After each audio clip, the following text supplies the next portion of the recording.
រីឆន្ទៈការពីព្រំដែនទឹកដី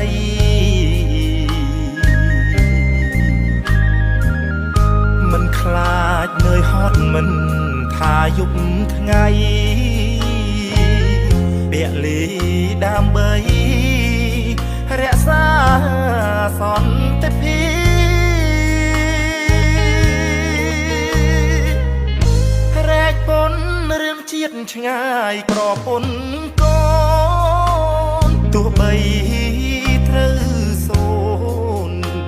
ក៏មិនបកក្រោយបូជាសាច់ឈាមជូនជាតិខ្មែរហើយ